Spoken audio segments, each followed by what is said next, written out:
You might be forgiven for thinking that the world was especially designed for us. In many ways, the planet resembles a vast free supermarket for us to wander around collecting what we fancy. There is food from the trees and earth, warmth from the sun, and clean fresh water from the rivers.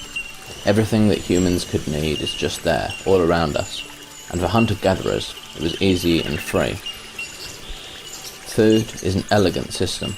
We eat the food, collect the seeds, plant the seeds, collect the food, all for free, in both senses of the word.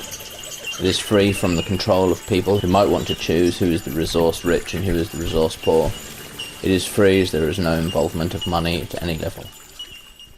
Modern-day corporocratic societies demand that the vast percentage of waking hours are devoted to working for the corporate machine.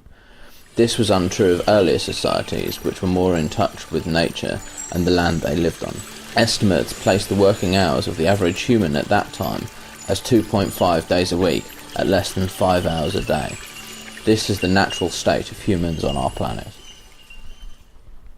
Obviously, this natural configuration of the planet does not suit those who are against freedom. 5 hours a day at 2 hours a week leaves 102 hours a week of freedom, time that could be spent questioning the government, or thinking critically, or just exercising free will. Without control of food sources, it becomes impossible to insist on wage slavery and the corporate subjugation of the populace. The ownership of food sources is in reality a very peculiar idea. Asking who owns food is similar to asking who owns the air. Both are provided to all living creatures on the earth by natural processes. However, within a capitalist system, it becomes necessary to couch the freedom of the use of these resources in the language of ownership, as this is the only way to legally protect the right to their use. The natural necessary cycle of seed growth and harvest has been interrupted and constricted by the artificial construct of ownership through patents. Now, legally, seeds are owned through copyright by large corporations such as Monsanto, DuPont, Syngenta and Bayer. Take a moment to let the insanity of that last sentence sink in. New seeds, seeds that are inside the apples you eat, that grow every bit of plant-based food in your kitchen and garden, are not yours, are not the Earth's, but they legally belong to corporations. This means if you take an apple core, bury it in your garden and grow it, then harvest the apples without giving Monsanto a cut, you are technically in breach of copyright. The stated purpose of patents is to maintain the balance of interests of inventors on one hand and the interests of the public on the other hand. The inventors are rewarded with a limited exclusive right on their invention for providing technical progress to the public. This obviously cannot apply to seeds. With seeds, there is no inventor, and the patenting in this case is used to insert a corporate middleman in a cycle which already benefits the public. What if the patenting of seeds could be considered part of a modus operandi, a demonstration of motive to control and restrict food sources?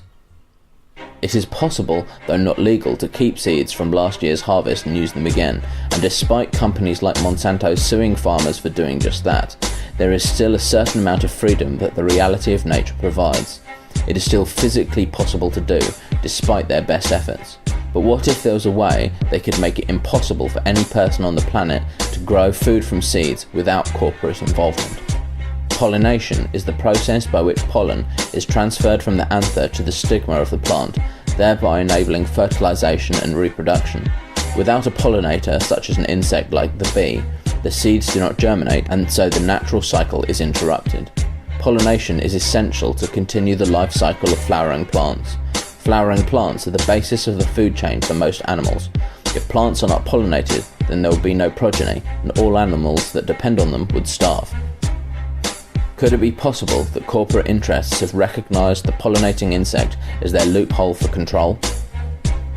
Since 2007, beelogics has been studying colony collapse disorder in order to try and save the pollinating insect populations.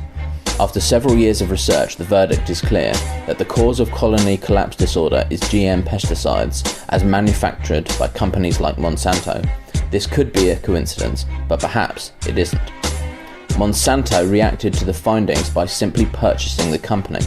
In 2011, Monsanto gained full control over beelogics, which means the gene-manipulating giant will now be able to control and stem the flow of information coming from that company. Is it possible that companies like Monsanto aren't merely allowing the pollinators to die out, though their profits on the surface are dependent on them, but deliberately engineering the die-off of these vital insects?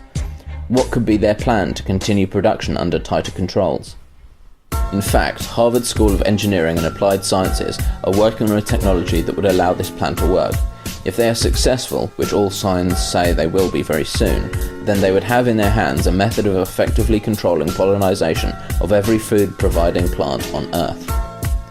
The SEAS is working on manufacturing robo-bees.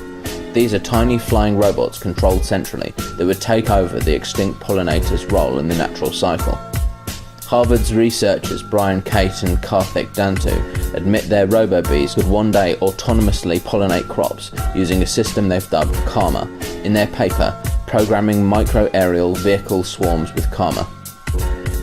The artificial insects would be sent as drones from a central computer, which acts as a kind of hive. The hive can process the robo-bees' data and control their actions when sent into the rows of crops to be pollinated and monitored. But why is the research taking place at Harvard and not in a company like Monsanto's laboratories? Could it be that corporations such as Monsanto have used their money and power to secretly gain control of research universities such as Harvard? During the Reagan administration era in the United States, severe cuts were made to the federal research budget for universities. The scientists that worked there had to seek funding from other sources. This funding came from large corporations like Monsanto. This action could be considered a sale of the country's most promising scientists to corporations. These scientists, who could be working on various projects that could benefit mankind, were now under control of corporate profits. Do not mistake this transaction as a move away from state control. This privatization is a method the state uses to place control of institutions into the hands of people who can do what they cannot. A multinational corporation doesn't have to worry about re-election or even human rights. They can do all the dirty work for the powers that be. Harvard, along with most other research-orientated institutions, became increasingly dependent on corporate funding. In 1974, after a lengthy internal discussion and debate, Harvard University announced an agreement it had formed with the Monsanto Corporation for a long-term grant of $23 million.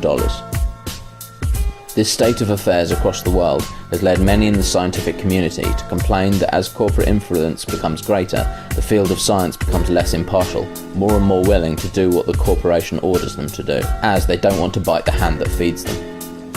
Harvard and Monsanto have some extremely close ties, with Monsanto investing large amounts of money into biotech and agricultural research in universities across America. Could it be that the so-called robo-bees were paid for by Monsanto or a similar corporation in order to gain further controls over food production? So, what have we learned? The bees are dying out. They are dying out because of pesticides designed and used by multinational corporations like Monsanto. Monsanto and companies like them are investing heavily in institutions that are researching a controllable replacement. Could this be a deliberate plan to control the food supplies to the world?